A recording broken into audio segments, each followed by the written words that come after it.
YouTube വഴി തെറി പറഞ്ഞാൽ അത് fundamental rights article 19(2) article 2(1) പ്രകാരവും IPC 504 പിന്നെ ഇൻസൾട്ട് പിന്നെ IT റൂൾസ് 2021 പ്രകാരം എനിക്ക് നിങ്ങൾക്കെതിരെ കേസ് കൊടുക്കാൻ കഴിയും.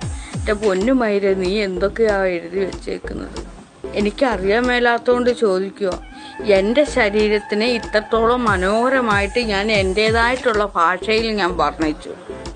ചന്തിയെ പിന്നെ ചന്തി എന്നല്ലാതെ പിന്നെ എന്ത് തേങ്ങാക്കൊലയെന്നാടാ എഴുതേണ്ടത്? തിണ്ടി, നിന്റെ ചന്തിയെ നീ ചന്തി എന്നല്ലാതെ പിന്നെ അവിടെ നീ പൂങ്കാവനമെന്ന് എഴുതി പറയുമോ? മുലയ്ക്ക് നീ പിന്നെ അവിടെ എന്താണ് എഴുതി വെക്കുന്നത്? നീയെ എനിക്കറിയില്ല. ഒരു പെണ്ണിനെ ഞാൻ ഇത്രത്തോളം മനോഹരമായിട്ട് വർണ്ണിച്ചു വെച്ച് നിനക്കത് തെറിയായിട്ടാണ് തോന്നുന്നത്. ഞാനൊരു എഴുത്തുകാരിയാണ്. നീ ഈ പറയുന്ന കേസും മയിലുമെല്ലാം നിന്റെ കയ്യിലിരിക്കത്തേ ഉള്ളൂ. ഇത്രയും വളരെ മനോഹരമായിട്ട് എൻ്റെ നിതംബത്തെയും ചന്തയെയും മുലയൊക്കെ ഞാൻ വർണ്ണിച്ചു. അത് നിനക്ക് തെറി. എഴുത്തുകാരിയായിട്ടുള്ള എനിക്കത് തെറിയല്ല. ഒരു കാര്യം ചെയ്യും, ഞാൻ എൻ്റെ മുലയെ ഗുരു ദിവ്യനാഗ സൈരന്ധ്രി ദേവി എന്നങ്ങ് പറയാം. എൻ്റെ ചന്തിയെ ഗുരു ദിവ്യനാഗ സൈരന്ധ്രി ദേവി എന്നും കൂടെ പറയാം. നീ അങ്ങനെ ഇനി വിളിച്ചു. ഇനി ഈ തത്സമയത്തിൽ ഒരു കാര്യം ചെയ്യാം. ഗുരു ദിവ്യനാഗ സൈരന്ധ്രി ദേവിയുടെ സുന്ദരമായ ദിവ്യനാഗ സൈരന്ധ്രി ദേവി, ദിവ്യനാഗ സൈരന്ധ്രി ദേവിയുടെ സുന്ദരമായ ദിവ്യാനാഗ സൈരന്ധ്രി ദേവി. ആംഗ്യഭാഷയും കൂടെ കാണിക്കാം. ആംഗ്യഭാഷയാകുമ്പോൾ ഇതിൻ്റെ പേര് ദിവ്യാനാഗ സൈരന്ധ്രി ദേവി എന്നാണ്.